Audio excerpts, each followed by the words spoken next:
Naam, mtazamaji wa Trend TV bwana, leo niko hapa kwa ajili ya kuletea update kuhusiana na kitu ambacho kimehappen huko mitandaoni. Nadhani utakuwa unafahamu kwamba hivi karibuni bwana, kulikuwa kuna hii kesi ambayo ilikuwa inamwandama mpambanaji wa masumbwi hapa Tanzania, namzungumzia Hassan Mwakinyo.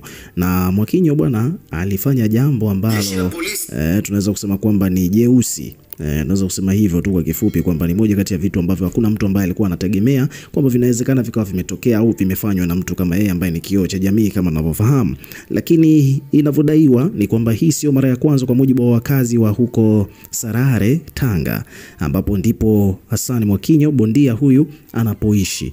Umeona bwana, kuna huyu kijana inasemekana kwamba alikuwa amedamka saa 10 usiku kwa ajili ya kwenda katika mizunguko yake. Huyu kijana ni mvuvi, lakini wakati alikuwa anapita maeneo ya jirani na sehemu ambayo Mwakinyo anayoishi, ambapo kulikuwa kuna nazi zimedondoka 4, takriban nazi 6 kwa mujibu wa maelezo ya huyu kijana alivyoyatoa wakati yuko hospitalini. Na akasema kwamba wakati anaokota, Mwakinyo akatokea out of nowhere na kumwambia, kwa nini umechukua hapo nazi? Akamwambia njoo. Kwa vile kijana anajiamini yeye sio mwizi na ni mkazi wa maeneo hayo, akasogea na Mwakinyo akamkamata na kumsakizia mbwa. Kwa hiyo mbwa wamemngata, lakini pia vile vile ni kwamba Mwakinyo amemjeruhi huyu kijana kwa visu mwilini mwake, jambo ambalo limepelekea kijana huyu kupelekwa hospitalini na hizi habari kufika kwenye vyombo vya habari, na Watanzania wengi wamechukizwa na hili tukio.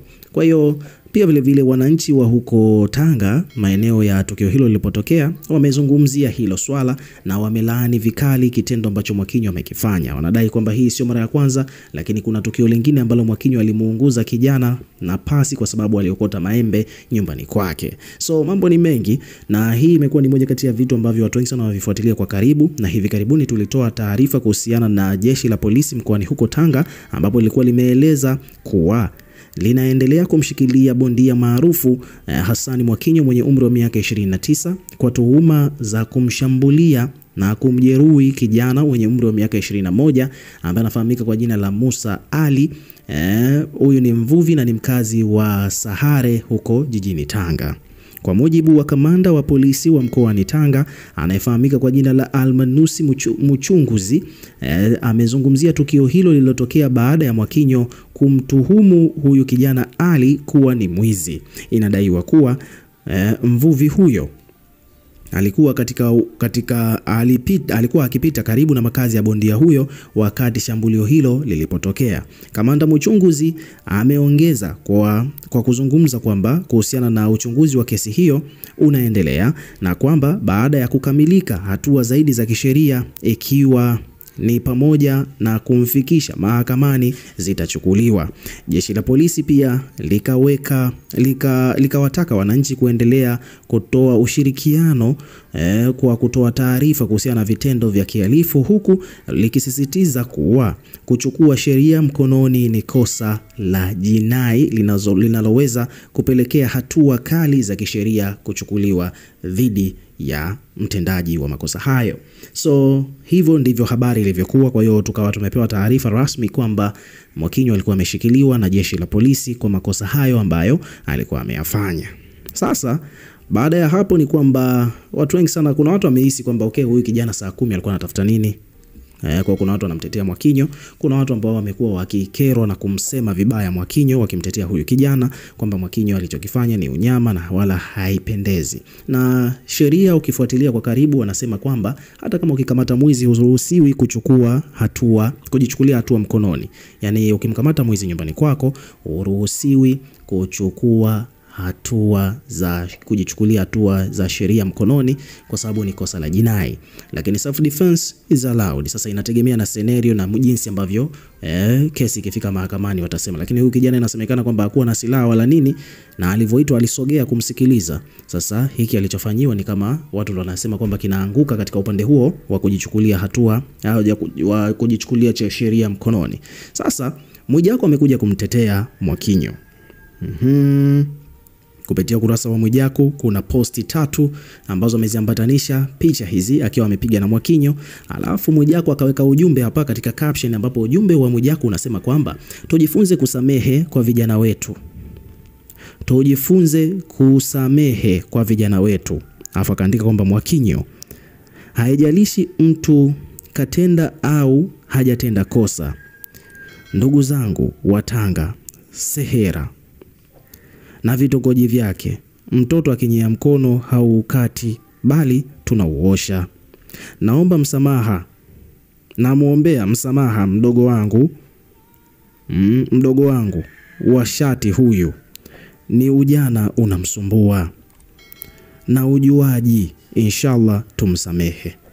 Mwijaku ameandika hivyo kumuombea radhi Mwakinyo, na amemwombea radhi katika jamii ambayo inamzunguka kule Tanga. Maana inavyoonyesha ni kwamba jamii kule ya Tanga wamechechamaa kweli kweli kumsema, na hawamtaki kabisa Mwakinyo, na wanataka sheria ichukue mkondo wake na huyu kijana alipwefidia. Umeona bwana? So hivyo ndivyo mambo yalivyo. Kwa hapa kuna page, baadhi ya page hapa zimekuja kuripoti kuhusiana na hiki alichokiposti Mwijaku. Kwa mfano hapa kuna page imeandika kwamba bwana socialite maarufu Tanzania Mwijaku amemwombea msamaha bondia Mwakinyo kwa kile anachokipitia kwa wakati huu. Kupitia ukurasa wake wa Instagram, Mwijaku ameandika ujumbe mrefu wa kumwombea msamaha Mwakinyo. Umeona bwana? So wadau wamekuja kuweka maoni yao kuhusiana na hiki alichokizungumza Mwijaku kuhusiana na kile ambacho kimetokea huko Tanga kwa kesi ambayo inamwandama Mwakinyo. Huyu hapa anaitwa Mageloni Kazungu, anasema kwamba bwana, hivi wewe Mwijaku anasema kwamba hivi wewe Mwijaku unajikuta wewe ni nani kwenye hii nchi? Yaani unaleta comedy hadi kwenye maisha ya watu. Kazi yako wewe ni uchawa. Ile familia yako ile, sasa acha ujinga kabisa kuleta mambo ya kichawa kwenye maisha ya watu. Hivi huyo aliyefanyiwa huo unyama angekuwa ni mdogo wako kabisa, ungethubutu kuongea ujinga kama huo? Hebu acha ujinga kwenye maisha ya watu. Haya, kuna mtu mwingine hapa ameandika kwamba bwana, Mwakinyo huwa anajikuta kama vile ni mtu fulani aliye juu ya sheria. Waacha sasa sheria na serikali ifanye kazi yake.